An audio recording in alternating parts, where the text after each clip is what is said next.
Welcome, everyone, to our virtual co-working write-in, edit-in event. I'm Coral Sands, author and one of your quest guides for today's writing event. And I'm Ansley Ashe. I'm a co-quest guide and also an author. And to keep myself accountable, I love virtual write-in events like this one because we get to meet so many different writers from around the world. And today we're going to be doing sprints with prompts followed by a short break. During our short breaks, we will be chatting a bit so you can get to know us a little better. We're live on YouTube, but feel free to watch the VOD afterwards so you can pause if you need more time with the prompts. While you're on YouTube, please click subscribe so you don't miss us go live. And don't forget to share. We really appreciate all the support you've shown us so far. Before we get much further, let's discuss our upcoming events. Coral, do you want to tell everybody who we have today and who we have coming up? Oh my goodness, I am so excited. We have the wonderful Chris Baty today, which I will introduce further in just a second.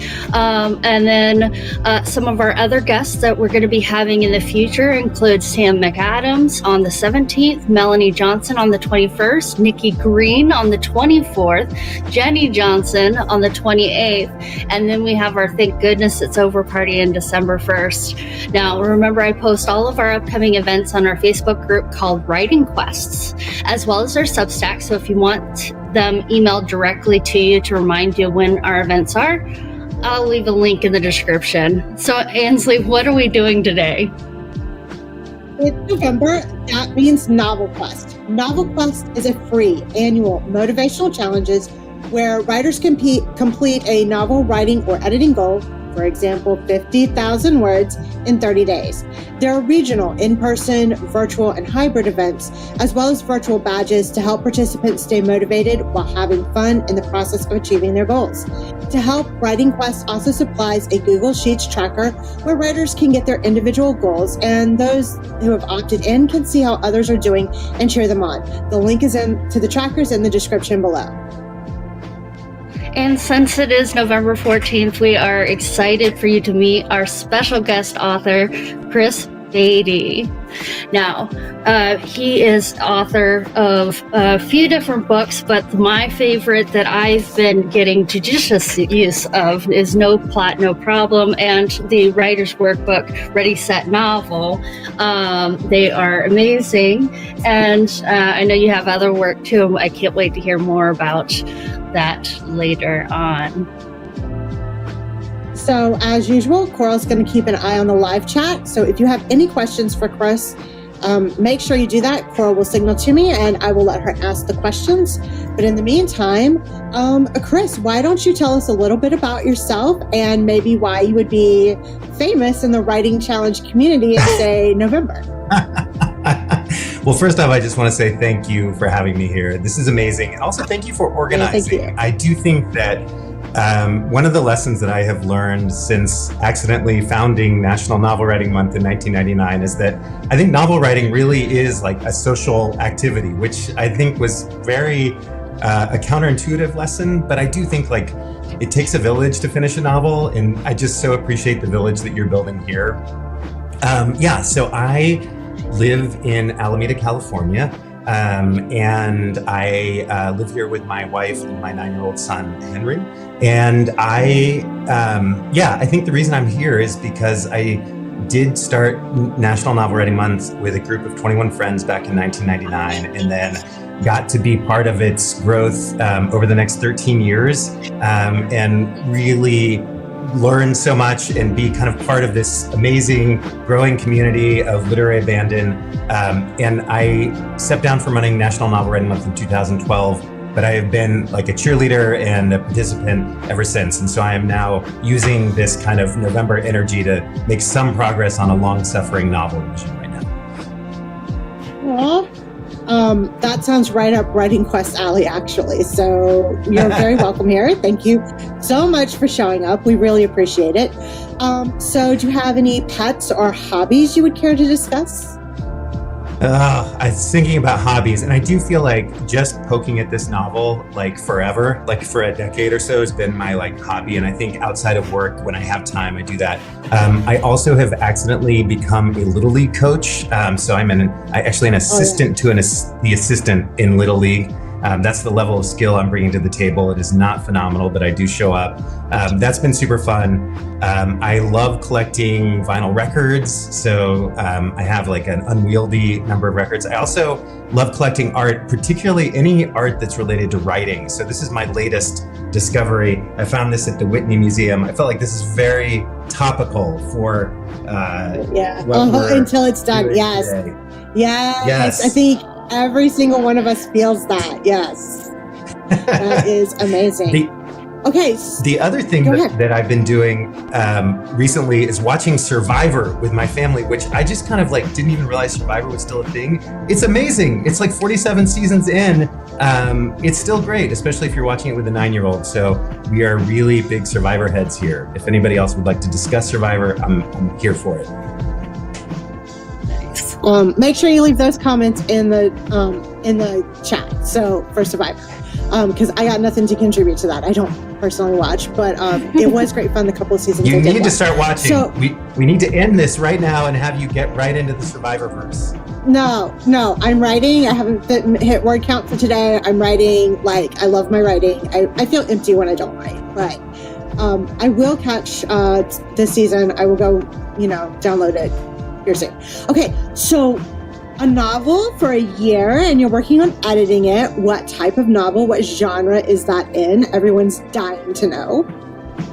Yeah, I think it is. It's kind of absurdist, futuristic fiction. I'm not sure quite where it lives. I know I should know kind of where in the bookshelf it's going to be, but it has a little bit of a Hitchhiker's Guide to the Galaxy vibe.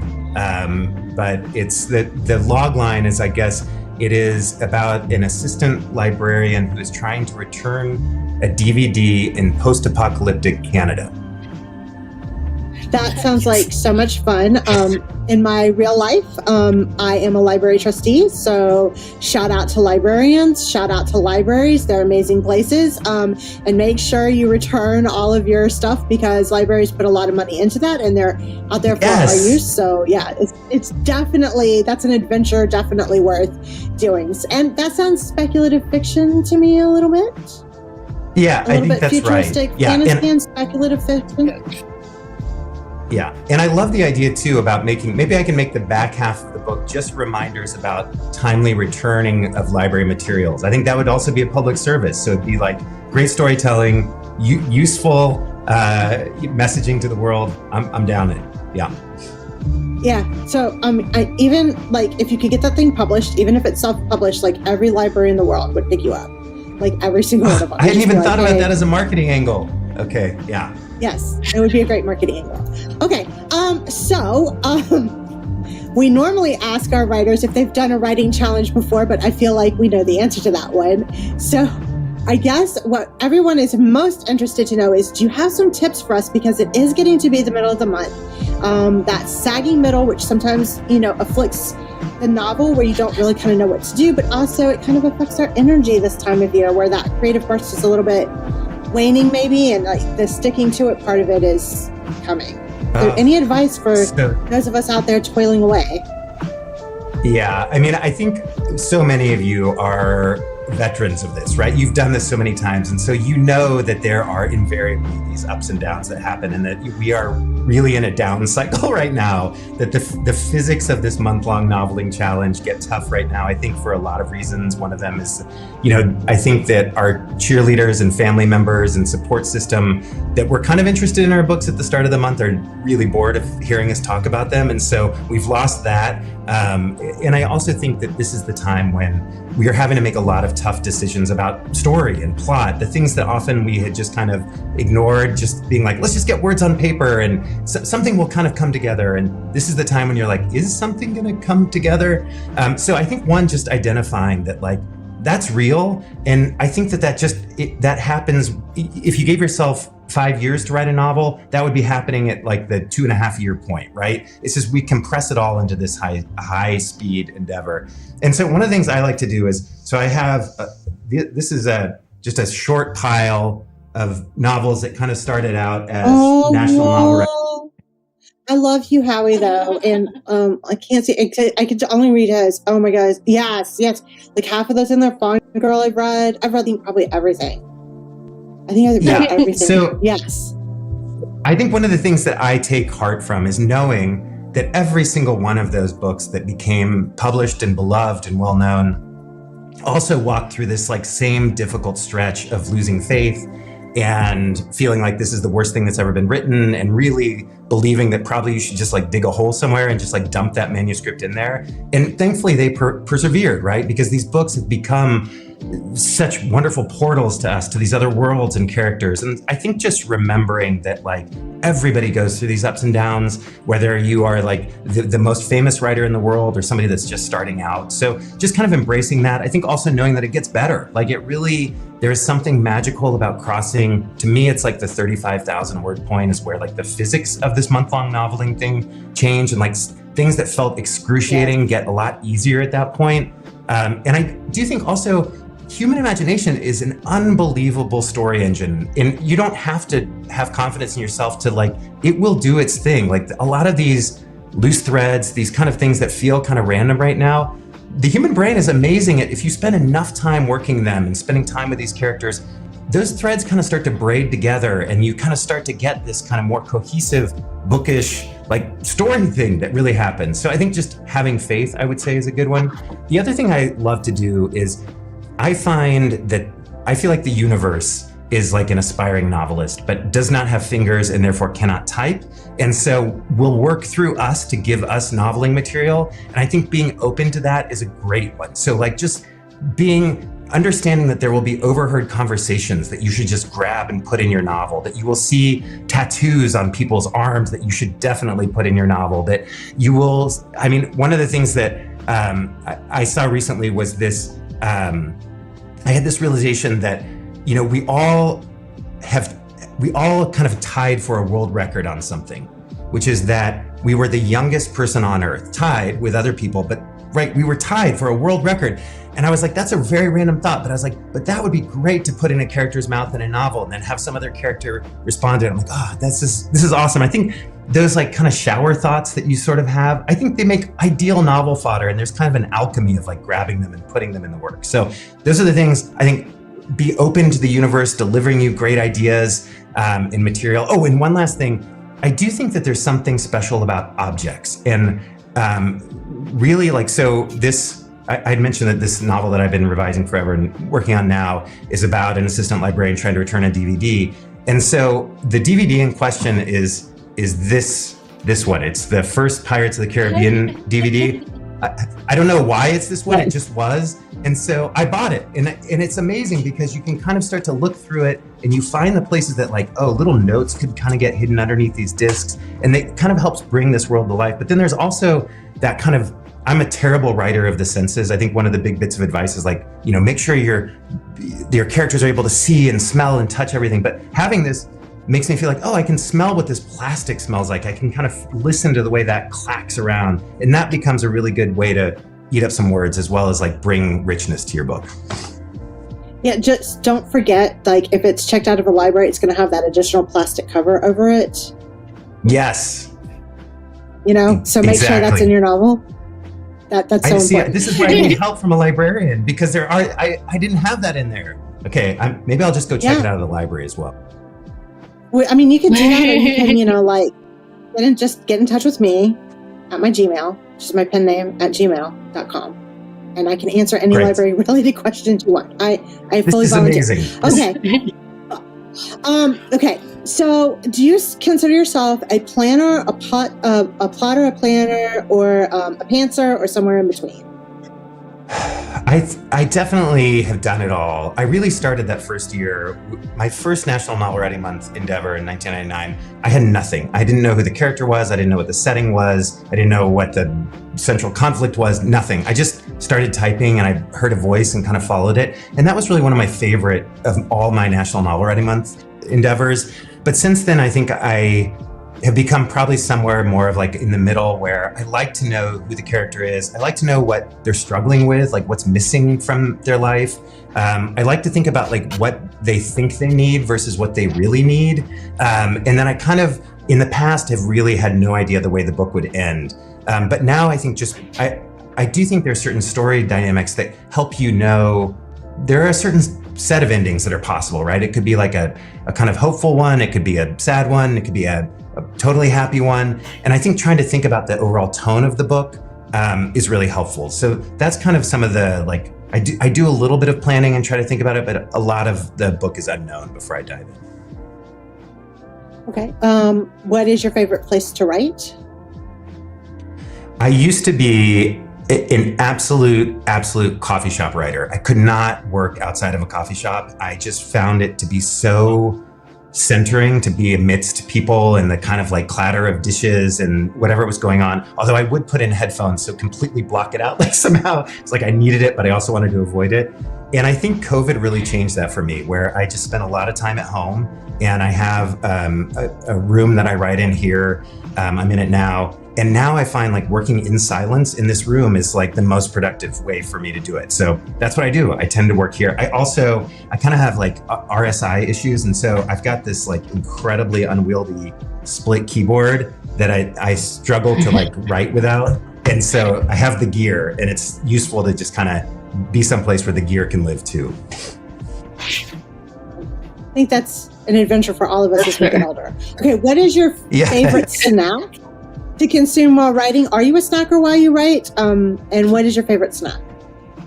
Yeah, I tend to snack like post-session as like any sort of like treat, a reward. And I really do find that like I use hunger as an incentive, where I'm like, come on, Baty, you got to earn it. You got to earn these things.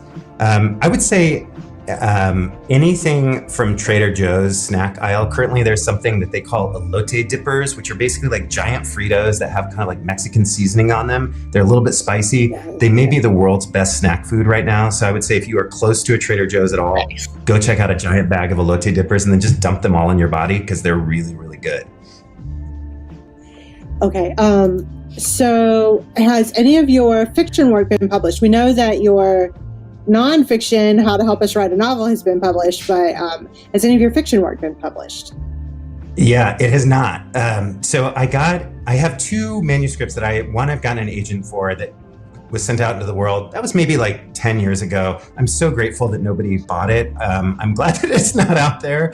And so I think one of the things I really struggle with is like finishing things. And that's where like National Novel Writing Month has been this idea of like having this absurd word count goal that kind of helps you lower your inhibitions and just get the thing done is invaluable to me. And I need that. And I find with novel revision, that kind of perfectionistic inner critic just rolls right back through and happily makes itself at home and slows everything down. So I have this book that I have been working on that I think is probably in its like final pre-agent submission ready draft, although it sounds like I need to check in with some library staffers to make sure that this is, I think I'm missing some librarian stuff in there. But once that's taken care of, I think I'm probably like, I don't know, 4 or 5 months away from this thing going out, and I'm going to start looking for an agent at that point. So exciting. Well, so we're so excited for you. So come back when the novel is out. We'll help promote it. I think everybody here would love it. Okay, so do you have any tips for how to manage the holidays? It's getting to be holiday season, and I feel like that's the other thing, other than like that mid-month crunch, that really kind of eats up our time this time of year, is like we get right up to holiday season. So like if you're not on track, you're like, oh, how can I manage that? Do you have any tips for people? I think that this is really the time to look for those little writing windows. Like we love those juicy, like 45-minute windows or hour-plus windows where we can really just like sink into it. But I think there's also a miraculous amount of work, including good work, that can be done in these like 10-minute bite-sized sessions. I think also just understanding that if you are celebrating American Thanksgiving, your novel is much more important than your family, and just letting your family know that ahead of time, I think is like a key part of any like novelist strategy. They really, they don't honestly love you if they don't respect the novel comes first. Yeah, you come out of the gate flying with that one. That's how no hellos, no hugs. That's what you say. It's like a boundary setting. It's a statement of respect. You wait to see how they respond. If they don't respond well, you turn around and leave. Or if you're hosting, you ask them to leave. Nice. Yeah. In real life, people don't do that. Your family is important. They love you. They're going to be there when your novel crashes and burns. This is anti-advice. Just okay. So you talked a little bit about your struggle with the editing. How do you overcome it? You said you feel like that slows you down. So that sounds to me like one of your bigger struggles. So how do you overcome it? Yeah, I think one of the things that I try to do is, I think when you're drafting a novel, it's like for me anyway, it's like all trees, no forest. Like I'm really deep in it. I kind of sometimes lose track of like, oh, what have I written before? And who is this person? And what's actually happened in the story?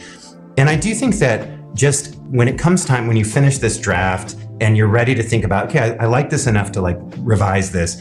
I think finding ways to zoom out and kind of look down at the story as a whole before diving into like polishing actual sentences and prose. And I think that's tough because I do think like we love reading great writing and we know that this first draft is not that. And so there's an immense temptation, especially if you're a perfectionist, to just start cleaning it up so it's like less embarrassing to both to yourself and to anybody that might read it. But I think like resisting that temptation, trying to think structurally about like how does this character change over this? What parts of this do I want to preserve? What do I want to get rid of? And kind of starting to do outlining or moving Post-it notes around in real life or on digital whiteboards. I think that actually helps tune down my perfectionism just because there's not that much for it to dive into. It's really just blocks of information at that point.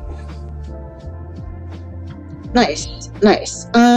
So what craft book would you recommend for those of us who are writing? Yeah, I think just writing like your own novel, especially just like a high velocity draft, is like the best craft book because you try these experiments, you learn from them. No plot, no problem. All right, Coral, that's definitely, those are some great ones. I will recommend, this is one that I think Lonnie, I'm going to try to move this in frame. Here we go. So How Story Works. I think the author of this, Lonnie Dan Rich, is working on putting this out free as an ebook. I think there's some like really great stuff in here that she kind of demystifies story and story structure in a way that I find really helpful. The other one that of course like helped launch National Novel Writing Month is this classic, Bird by Bird by Anne Lamott. I think there is a lot of great wisdom in this one. So those are two that I'd recommend if you don't already have them. All right, so those are good recommendations. Do you have any advice for first-time novelists? Just know that you can do it. I think that I and a lot of people had this misconception that like novels are written by this like superhuman alien species called a novelist, and know that that is you. Yes. You are that superhuman alien species. You can do it. And I think just coming into it with that confidence that this is a time to play and explore and create the same way that we did as kids, and really just have fun with it while also committing to this terrifyingly unyielding deadline so that you do actually get the thing done. Yes, I would agree with all of that. Okay, so this is a great place to plug your social medias or anything that you want to plug. And then looks like we're going to have to say goodbye because we're at the end of your time with us. Yeah, I'm so sorry I can't stay longer. I have to go pick up my son and Little League baseball player from aftercare. I'm a parent. I'm a parent. This has been amazing. Too. So I just literally today set up a Blue Sky account. So you can find me on Blue Sky, just search for Chris Baty. I'm also on Threads. And yeah, would just love to chat. And this is great. And yeah, good luck to everybody. Just know also like the world does need this book that you're writing. Whether you end up continuing with it or not, there is just something so powerful about making time to create. And I think especially as busy adults, we don't give ourselves that time. So you are awesome for doing it. You're great for prioritizing that. Go and have a blast this November. Yeah, thank you so much for being here. We've loved having you. It's amazing. And, baseball, soccer, wrestling, those are the sports my kids have done. football. My husband was in that for a while. So like those are all really important things. So yeah, thanks so much for being here. And we're going to get to playing a game here in just a second. Bye, Chris. Okay, bye. Hi, Chris. Thank you so much. Oh, I'm actually really happy to introduce one of my favorite games. When I was a little girl, my mom used to give me random words, and I would have to create a poem from them called a found poem. Now, I do this exercise with my writing group, and it's challenging and fun. So, how does this work? Okay, so we randomly picked 6 words, and everyone must try to include as many of those words into a scene as they can. Then afterwards, we will share how many of the words we got, and if we have time, share our writing. But everything we were writing will be on the screen so you can see our process as we write. Everyone can join us for this game, so let's see how many words we can get. You'll have 5 minutes for this game. Is everyone ready? Okay, let's begin.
It is time for a break. How did you do, Coral? I think I did pretty decent. I got all of the words, so I'm happy with that. Let's see how many words I actually got, though. I got 136. 136. How many did you get? I got 154. I had a hard time with Bobble. Like, I could get all the rest of them in the scene, but Bobble was like, what am I doing here? So did you have a problem with any of the words? Like, those are very random words, I feel like. Hard to tie together. They were very random. They all came really fast to me. It was just, I could imagine my character just bobbling, when she's, shaking her head, and so I was like, oh yeah, she's definitely going to be a bobblehead. I was trying not to go there. Yeah, I mean, like, I definitely thought of bobbleheads, and I was like, maybe I could do like a different play on those words. And then, like, once I discarded, which is probably a mistake, it's just discarding an idea. It's like, oh, then I didn't know what to do with it. So that's why Bobble ended up being a little bit more difficult. But yeah, it's a fun word. Like, I love it. It's a very, very fun sounding word too. And I loved ravenous. Absolutely. Ravenous is a great word. Love all those syllables. Yes. So much time. So much fun. Whew. Okay, so I will pass the halfway mark on my novel today when I upload all of my words into the tracker. How are you doing on your project this month? I am also over halfway. I don't know where I'm going to land, but I think it's going to be somewhere in the 40K-ish area. I think I'm somewhere around there. So I'm really excited. More excited about working on this chapter and getting this chapter done, though. And yeah, yesterday we had a fun scene where we got to kill somebody off. So that was nice. That was a whole lot of fun. So that's just the big fun that I was having in my novel. I think so. I committed to doing 50,000 words, but I do think this first draft is going to end up being somewhere around 60. So I think that's probably where I'll end up. I hope to be there by the end of the month.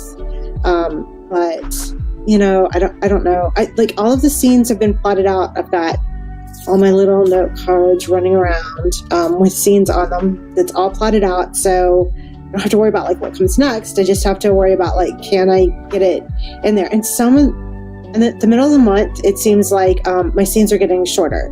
So like at the beginning of the month, I guess the creativity was flowing or whatever. And so like every scene was like basically 1,000 words. And last night, the scenes were about 500 words, and they're like really basic. And it's like, it's just the dialogue. It's like, there's like almost no additional detail.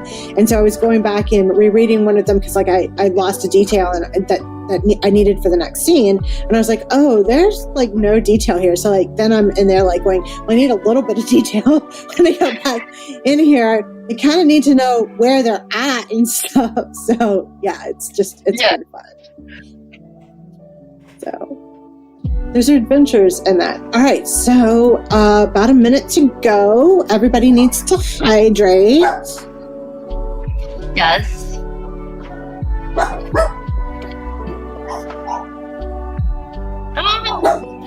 I need more. Okay. All right. So okay, definitely hydrate. Make sure you click save, and let's talk about our first prompt.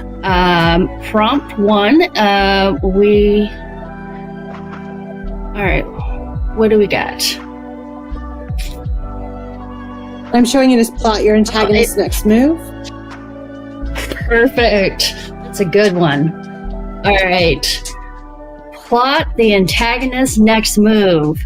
Oh gosh. What is my antagonist doing right now? Well, this is a good check-in point, okay? We're checking in. What is the antagonist doing?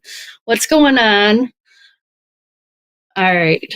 Yeah, deep breath. Let's in, write let's it go. down. Let's do it. My puppy wants me to pet at her. No, must write. Okay, quit that.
All right, that ding means it is time for another break.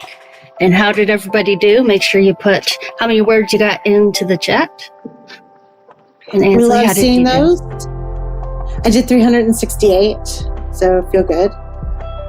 Really do? good. Nice job. Yeah. I know. My antagonists are split. Oh, okay. Yeah. So like the team, because like it's a team of robbers, and they're beginning to break up and go their separate ways. And so like everybody's contemplating who's betraying who. That's our next move, is who betrays who. Nice. I love it. What about you? Tell me all about you. I have 149 words. I had a little bit of a tougher time because my antagonist isn't like a like traditional baddie. So they are of course, you know, creatures that that are in this world, and they are you know, attacking the humans and all of that stuff. So of course that's the baddie, is that. And there is 3 missing children, and I shouldn't say children, they're teens, like almost adults, and they are looking for them, and they don't know that they are, in fact, the beginning of the creatures. And so, yeah. So, but we have a cure, and they just don't know it yet. We just have to figure all of these things out, how we can get the cure to the kids or to the teens, and get everybody to survive. But I mean, I think having a non-traditional antagonist makes rooting for it, you know, like a little bit easier, especially in your genre. I think that just makes it a little bit easier. It's like, it's a lot easier to root for the hero, right? Whereas like writing traditional mystery, of course I have antagonists. I have nothing but antagonists, right? Like everybody is the antagonist. So like complicated, dark parts of human nature, whereas you just get to solve a problem. So I can see why your antagonist might not be plotting something, because it's a little bit more organic, and why that would be. So 150, 60, 70 words is great. It's amazing, you know? So yeah, so I basically took that time to... Yeah, I basically took the time to plot out a little bit about where the creatures are and where I thought that I needed to go from there, and just taking time to like assess my main character and where where the main character is, and so yeah, it's been. The prompt itself was not too helpful, but it got me thinking on around the lines of, there's also like a group of humans that are going to cause some trouble too. So I know I definitely want to include that in the story, and so I'm going to add that as a thread in my in this second part. It's definitely a very mushy middle right now, though. We're definitely slogging through this. Well, not every prompt will work for every writer, and you know, some work better for you than they do for me. So I think that's part of the creative challenge, is that I enjoy so much. So, but you did amazing. So like, amazing. You know, mushy middle, like every word counts. Like at this point, just, you know, building that habit of writing every day that you can, and honoring your creativity, I think is so important. All right. So I guess let's talk about our next prompt, which is giving me goosebumps. All right. Yes. All right. Describe a scene where your character gets goosebumps. Or goosies, or whatever you call them. I love this word, and I love this feeling, and you can get it for so many different reasons. So it's like, why? I definitely had an inappropriate. I know I had an inappropriate place to put it in one of the previous ones, so we'll have to find something appropriate here. Awesome. In 2 minutes. All right. Let's dive into it.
All right, and that ding means it's time for a break. How did you do? I'm still like counting up my words. So let's see. Right. 398, almost 400. So Nice. what about you? How did That's that go? fantastic. Much better. 242. I am very happy with all of those words. I wasn't sure where I was going with this prompt, and again, I was second guessing myself. I didn't want to do like Shame, you know. inner editor, leave Cora alone. I know, but I was like, I don't want to do like what everybody thinks is going to give them goosebumps. It's going to be like a cold breeze or something like that, and then in the end, that's what I went with. It was dumb. But you know what? You can Just fix done it it in to begin editing. So like, yeah. No, but this is the first draft, so I feel like the first draft is like no wrong choices. It's like even if it's the wrongest, lamest, wrongest McWrongerton choice, right? You can fix it in editing. Just have something there, and just be like, I don't like it, and you can always like just put a little note to yourself off to the side to fix it later, and it's not a big deal. Just like move past it. Yeah. And you don't really know what to do. Yeah. So my character got a psychological goosebump because somebody is very angry and they're like scared. So I thought, that juxtaposition would be a lot of fun. So yeah, I love that. We used it though in a couple of places earlier. So yeah. So much fun to be had. Love it. Love it. Don't forget, everyone, to put how many words you got into the chat, and so we can see how you are doing while we are streaming. And yeah, so we have a few minutes. Let's see. Let's go and find out what our next prompt's gonna be. Prompt number 3, your main character makes a big choice. So, this is a tough one because there's so many different things, but we want it to be a really tough choice. So definitely don't want something that's obvious. I know what my character is like. She's in a sticky situation. She's about to get interrogated by the cops. And does she tell the truth, or does she keep her mouth shut? Yeah. Ooh, I love it. I love it. My main reading the book. Yeah, if you're reading the book, if you've caught on, she could both tell the truth and not be believed, and it's exactly the same effect as keeping her mouth shut. So like, it's amazing. So like, yeah. Right. Oh, nice. I think my main character definitely needs to make a choice. But I think that the choices that they've been making haven't been the best decisions recently.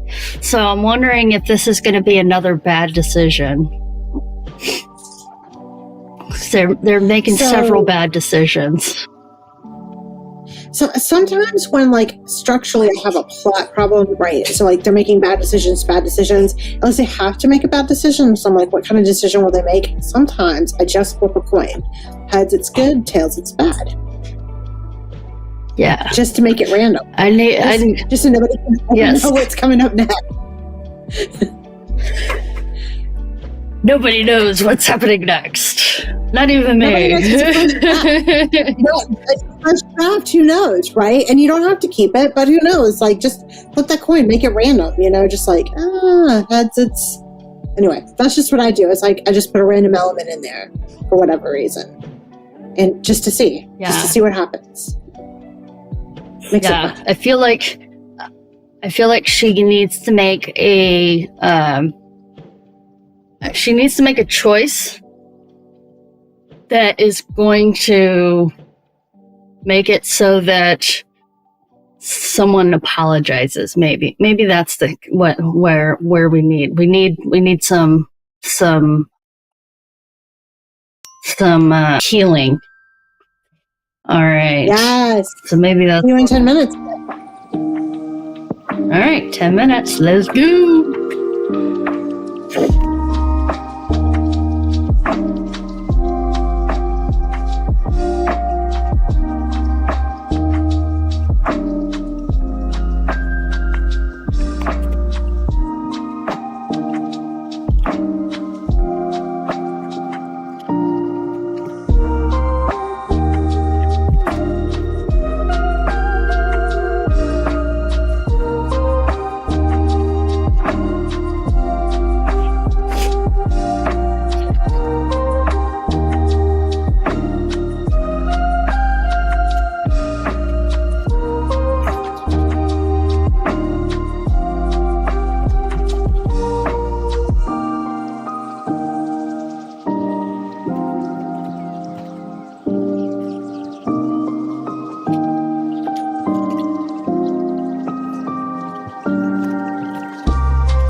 All right, that ding means it is time for a break. And make sure you put into the chat how many words did you get during that last sprint? How did everybody do? All right, how did you do, Coral? We keep starting with me, but let's start with you this time.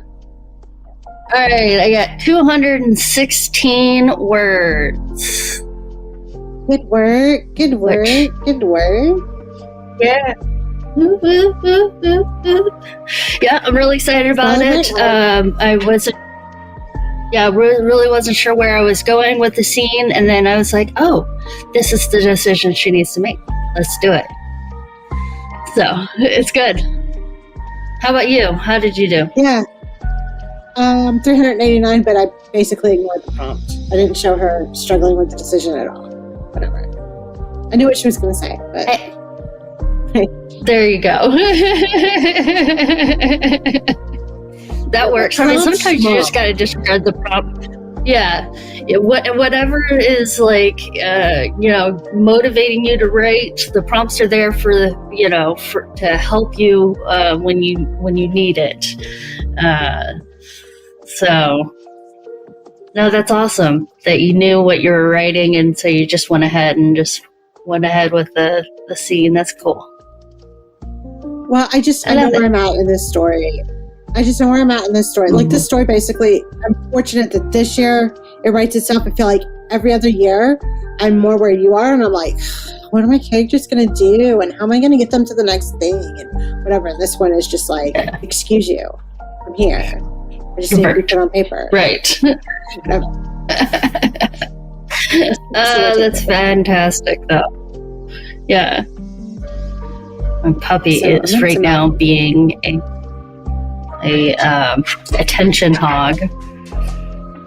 Yes, like, no, I'm busy. Mom has got attention somewhere else, so like clearly, like you're just wrong. It's just right. So, Cora, why don't we tell everybody what kind of dog do you have? How many dogs do you have? I think we answered this before, but I can't ever remember. I'm fortunately down to one dog, and she is a mix.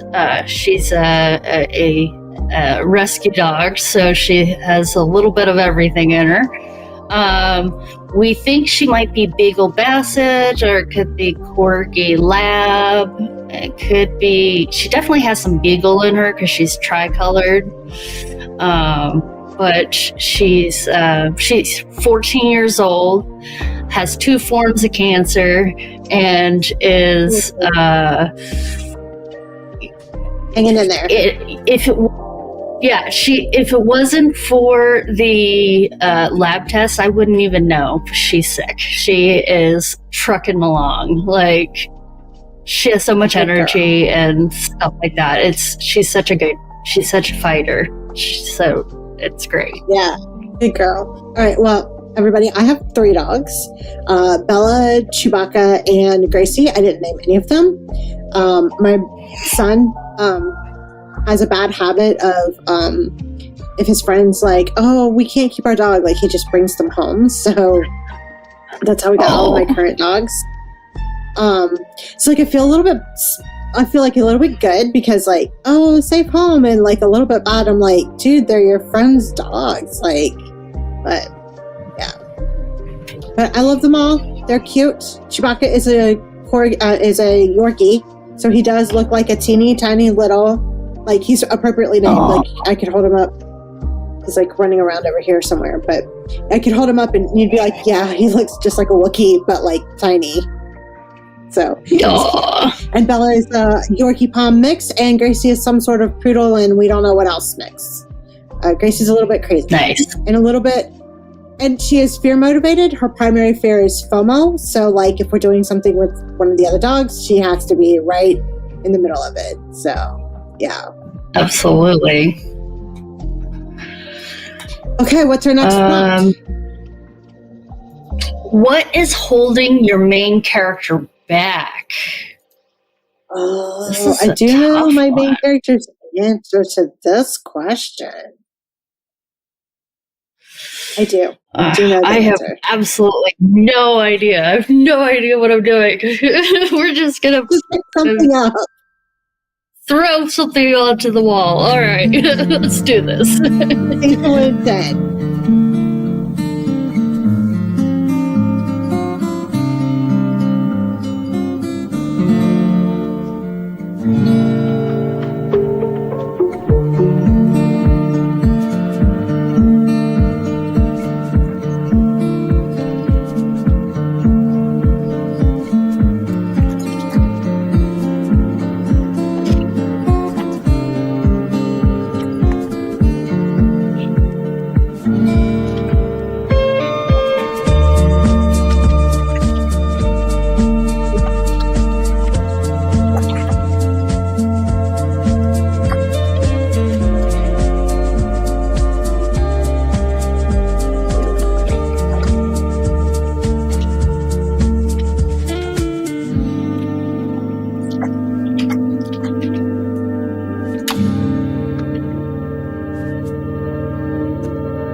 All right, that dang means it is time for a break.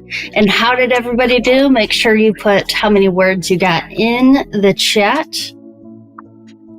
And I'm going to Tools, word count. I got 221 words. Woo! Way to go. Okay. Yeah. And, Ansley just can't stop writing because she was in the middle of a scene.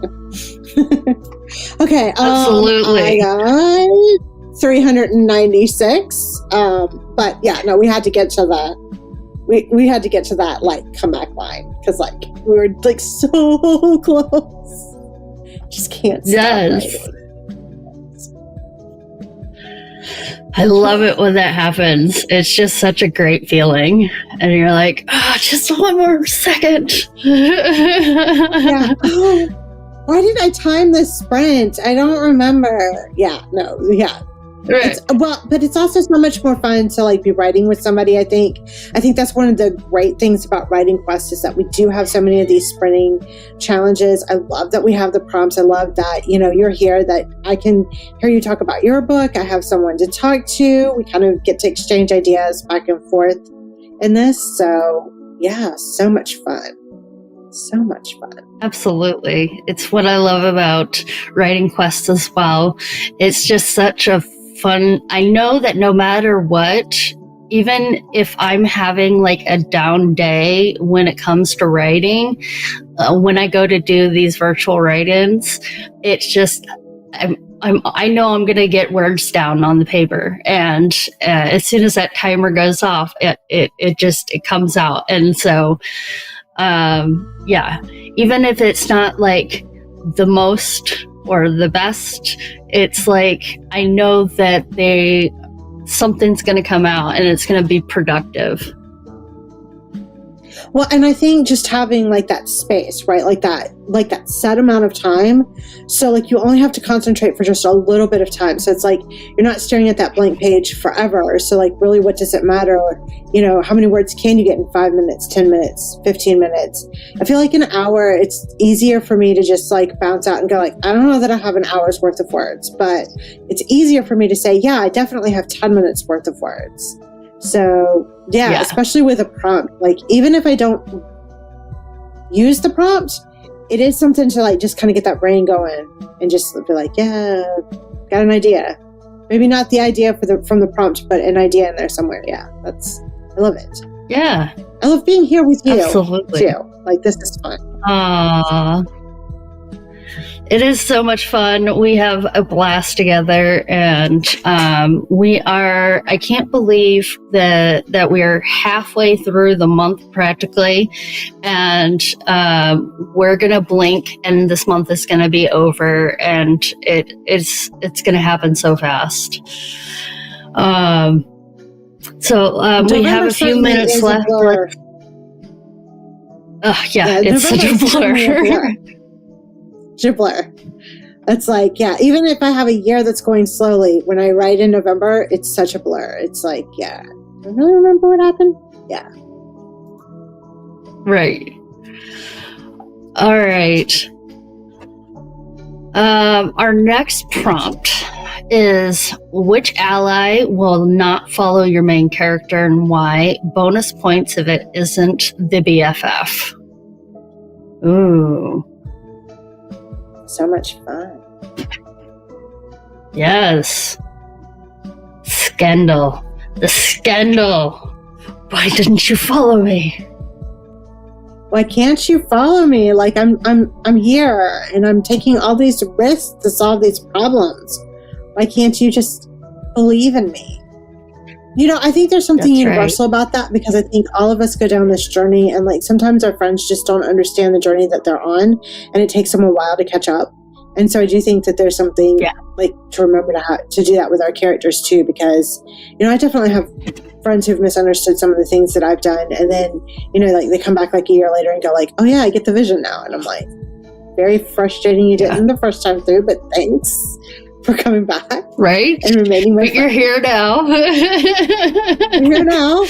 I appreciate it. I still love you. Right. Yeah. All right. Remember to hydrate and take a deep breath in. And we will see you in 10 minutes. Let's do this.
That means it is time for another break. All right. How did everybody do? I only got 262 that time, and most of them were like just going through my cast of characters, like who could possibly abandon my main character because I got no idea. I had no idea. And I finally ended up with something, but like I have no idea. Like they all do in some way or another, like but in tinier ways than like what the prompt called for. So I guess I just don't have an answer for this one. Yeah. Maybe I went with didn't work. I went with no answer as well. 216 words, and I ended up having a heart-to-heart with two of my characters, and so they got to know a little bit more about each other.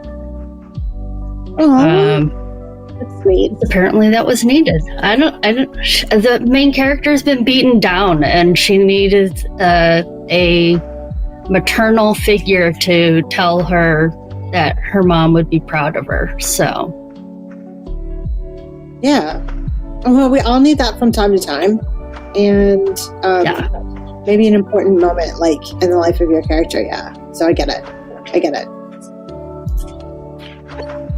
Yes. So, and we're so excited. Connie made it. Connie, hey Connie. Connie, We're so glad that you made it. It doesn't matter if you're so late, you made it. Yeah, it's so exciting when you show up in the chats. Like, don't be afraid, if you come in late or whatever. You always have the option to watch the VOD back if you come in late. So, that's really happy. And make sure you leave your comments down below, even if you're watching the VOD afterwards. But we're happy to have you live because we can celebrate you live. So happy to co-work with everyone. This is fun.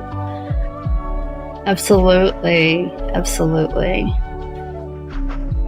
Okay. Momentous things are happening. My character has to take the stand in her husband's trial in the next scene. I don't know what she's going to say. This is maybe I should have read the previous book before I wrote this scene. Maybe. That previous book is The Big Intersection. There's a link to the Amazon down below, so you can go read it right now if you want to. That's and right. pick that book up. It's a lot of fun. So just finally going on trial for stuff he did or did not do in that book. Did the cops have it right? You don't know. You don't know. You gotta read it. Absolutely. Yeah. Fun. All right. So, what is your character gonna get up? What was that? I was gonna ask what your character's gonna get up to here, but we only have a minute left, right? Yeah. So it says our next prompt is, what is a small detail that makes a big impact on your character's life? And that is going to be a tough one. So I think we need the extra, 45 seconds or so to think about what is a small detail that makes a big impact on the character's life. Oh my gosh, I just wrote that in a previous scene, the ones I wrote yesterday, because they left a clue, a teeny tiny clue, but everything gets to unravel from there. So amazing what a tiny little scratch of paint will do if you put it in the wrong place. Absolutely. Trace evidence. Absolutely. Ooh. What is a small detail in a world with monsters? I don't know. I don't know your world well enough. I know, right? I need to I'm wondering if is there like a plant they're allergic to? So like if you because I'm thinking you can accidentally walk past poison ivy and get it. So if there would be something monster equivalent to that, that would be fun. that could be fun. That could be very fun. I'll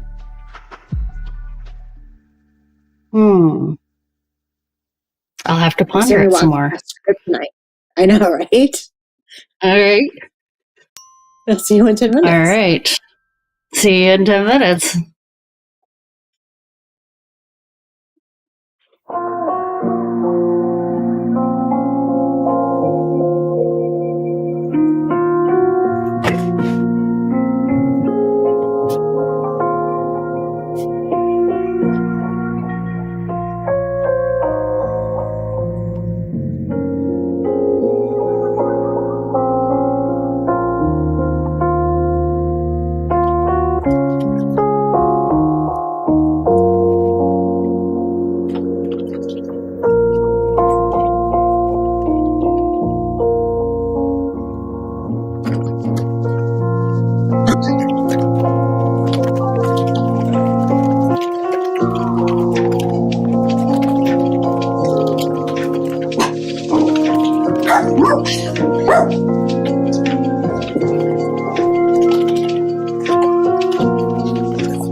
That ding means time is up. Oh my gosh. How did you do? How did everybody do? Put your words into the chat. You just finished a 1 hour, well, actually, no, it's 2 hour writing marathon. And yeah, we had so much fun hanging out with Chris earlier today, finding out more about him. And that was really, really amazing. Yeah, that was a lot of fun. It's a lot of fun having these authors on here and having them talk about their process and finding out that they're mere mortals like the rest of us. So yes. This has been a lot of fun. It's been wonderful. But before we go, we must thank our amazing producer, David McGinnis. Could not do any of this without him. He created all the graphics, animation, music, and produced this event. Don't forget to do all the things to help the algorithm. Like, comment, share, subscribe, follow. Every little bit helps. Find us on all the social medias and subscribe to our Substack to get reminders sent to your mailbox. Our next show is Sunday, November 17th at 11 a.m. Central with special guest author Sam McAdams. He's fabulous. Thanks for watching, and we'll see you next time.